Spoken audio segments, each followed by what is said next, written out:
ఒకరోజు సిద్ధు రోడ్డు మీద నడుస్తూ ఉండగా తనకో ఫోన్ దొరుకుతుంది. కాసేపటికి అది రింగ్ అవుతుంది. దివ్య అనే అమ్మాయి మాట్లాడి ఆ ఫోన్ తనదే అని చెప్తుంది. వాళ్ళిద్దరూ ఒకే కాలనీలో ఉండడం వల్ల ఫోన్ ఇవ్వడానికి సిద్ధు దివ్య అపార్ట్మెంట్కి వెళ్తాడు. తన ఫ్లాట్ దగ్గరికి వెళ్ళి ఎంతసేపు డోర్ కొట్టినా ఎవరూ తలుపు తీయరు. దివ్యకి ఫోన్ చేస్తే తను డోర్ ముందే ఉన్నానని చెప్తుంది. సిద్ధు పక్క వాళ్ళని అడుగుతాడు. దివ్య దానికి ముందు రోజే చనిపోయిందని తెలిసి షాక్ అవుతాడు. సరిగ్గా అదే టైంకి అక్కడి నుండే దూకి సూసైడ్ చేసుకుందని తెలుస్తుంది. కాసేపు సిద్ధు దివ్య మాట్లాడుకున్న తర్వాత అర్థమవుతుంది వాళ్ళిద్దరూ ఒకే ప్లేస్లో ఉన్నా వేరే వేరే టైంలో ఉన్నారని. దివ్య ఒకరోజు గతంలో ఉందని కన్ఫర్మ్ చేసుకునేందుకు దివ్య డోర్పై తన పేరు రాస్తుంది.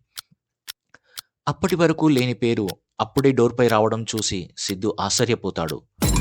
కానీ దివ్య తను చాలా సంతోషంగా ఉన్నానని, సూసైడ్ చేసుకోవాల్సిన అవసరం లేదని చెప్తుంది. సిద్ధుకి అప్పుడే ఒక ఆలోచన వస్తుంది. తనతో పాటు ఇంట్లో ఇంకా ఎవరైనా ఉన్నారా అని దివ్యని అడుగుతాడు. తన బాబాయ్ ఊరు నుంచి వచ్చాడని చెప్పి దివ్య వెనక్కి తిరిగి చూస్తుంది. అతడు తనని తోసేయడానికి ముందుకు వస్తుంటాడు. దివ్య గట్టిగా అరిచి పక్కకు తప్పుకుంటుంది. సిద్ధు ఫోన్ జారి కింద పడుతుంది. గట్టిగా అరుస్తాడు.